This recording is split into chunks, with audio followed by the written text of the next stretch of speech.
Today I am going to be talking about a physician's assistant. Well, a physician's assistant is the fastest growing area of the medical field today.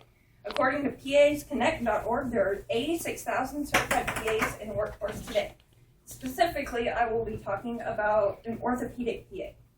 And as I've already said, I'm disabled to cerebral palsy, 3 months old. I've had about 500 different visits through 4 PAs. Now, most people don't think that a PA can actually go in and do what a doctor has done.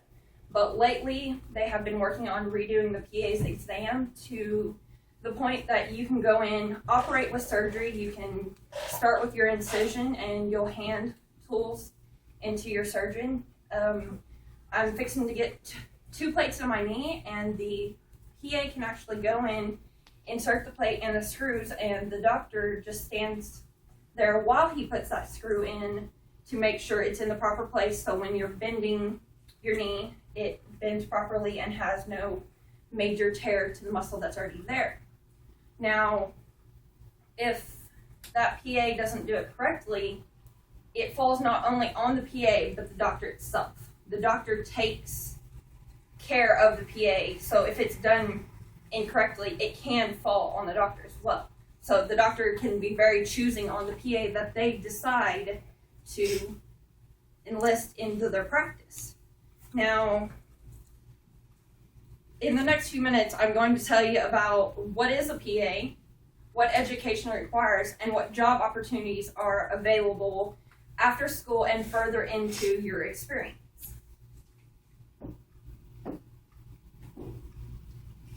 Now, like I said, there's my story, and it also allows a personal connection to the patient. I have more understanding of the pain they feel and knows how nerve-wracking it is to take care of part of all these doctors. Most people just have their general doctor, and I have specialty doctors with a different type of insurance, specialty medications that can make life very challenging. Now, what is a PA? Well, a PA is a care provider that I said works under a doctor. They can take care of the basic medical treatment. Well, there's different definitions of a basic treatment. Well, basic treatment is your illness and injury, your common cold, your common ankle sprain. Now, when you get more into depth as a muscle tear or you get pneumonia, that can be taken care of by a PA, but it has to go through the doctor for approval on treatment because it can require such things as surgeries, MRIs, and CAT scans.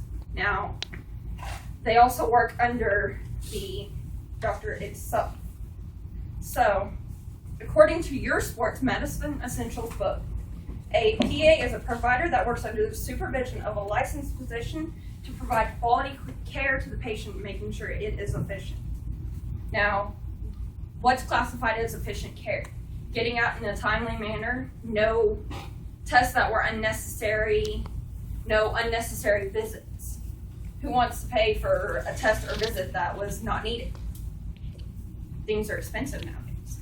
So the PA has to take it to his MD to make sure, yes, this test is approved by the person's insurance, and that's what they actually need.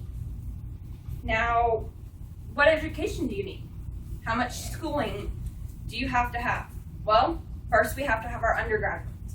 Well, your undergraduates aren't as specific as your master's degree. It has to be in biology, chemistry, or anatomy. Because as we know, any medical field job requires a lot of science and a lot of math.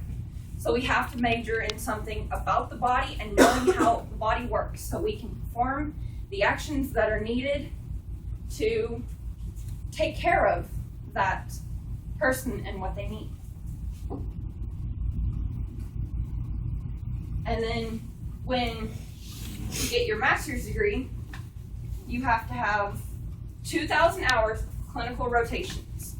Now, these clinical rotations are in everything: psychiatry, gynecology, obstetrics, family medicine, internal medicine.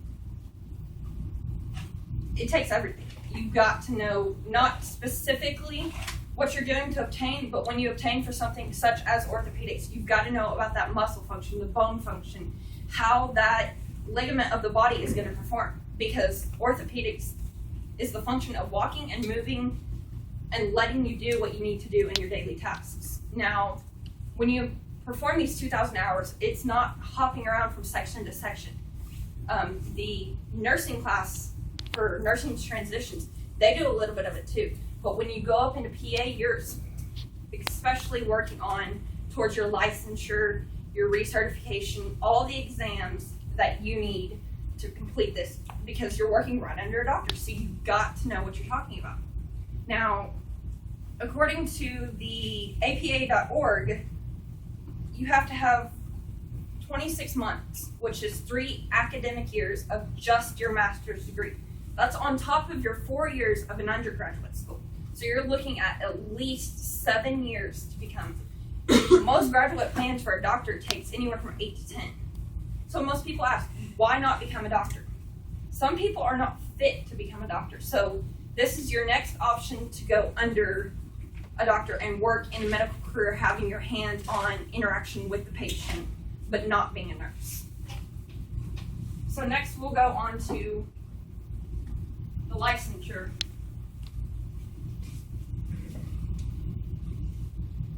See, licensure for Oklahoma is done not only at the national level, but the state level. It's 2 separate exams now.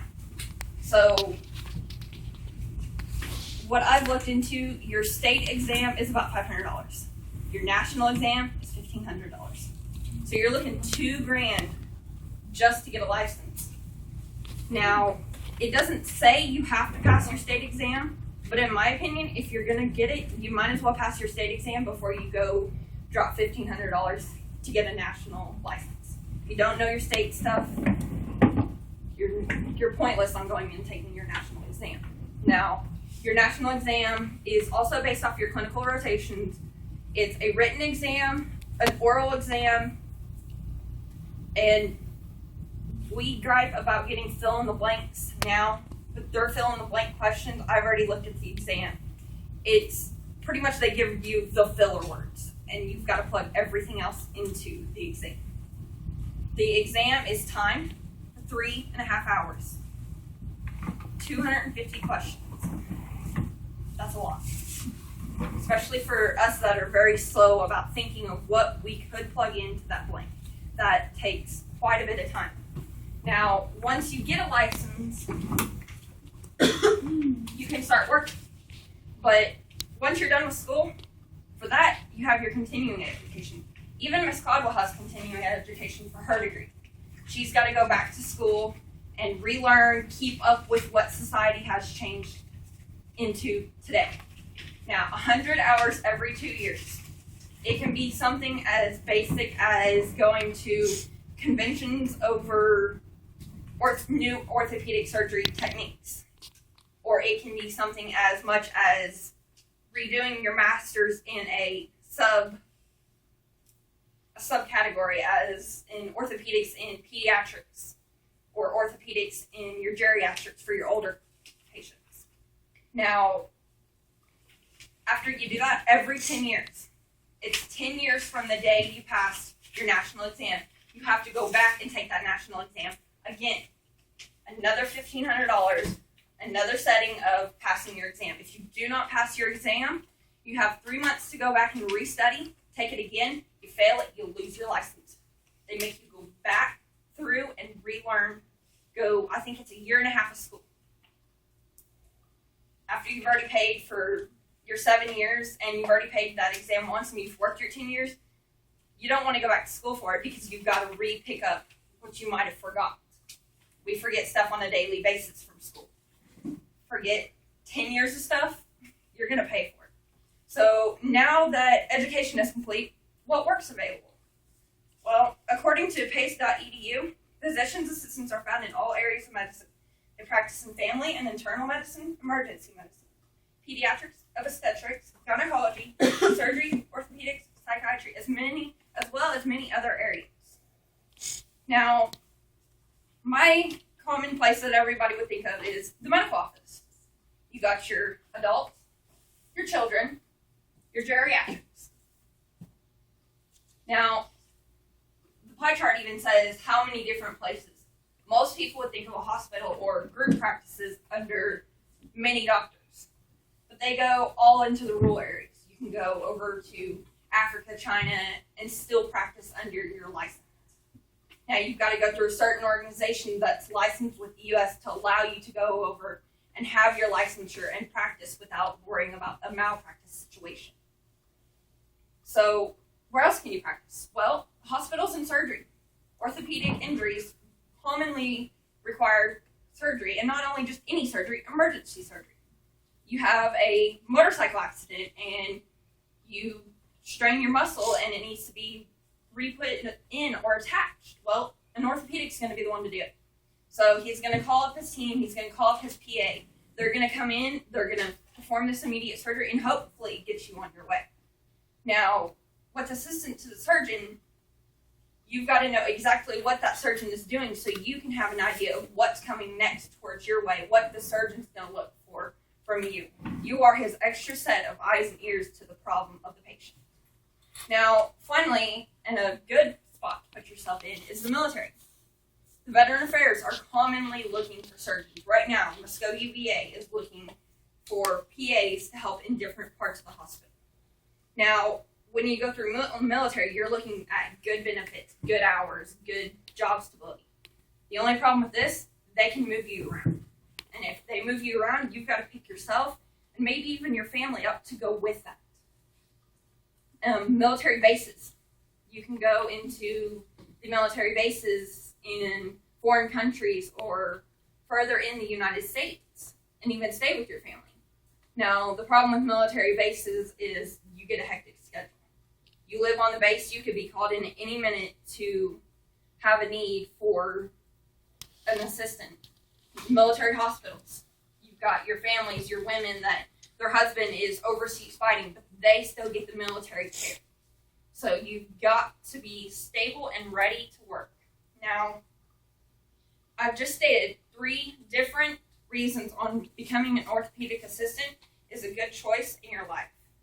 If you focus on the 3 aspects for an orthopedic assistant, what is it, the education, and the job opportunities, you too can have a successful career.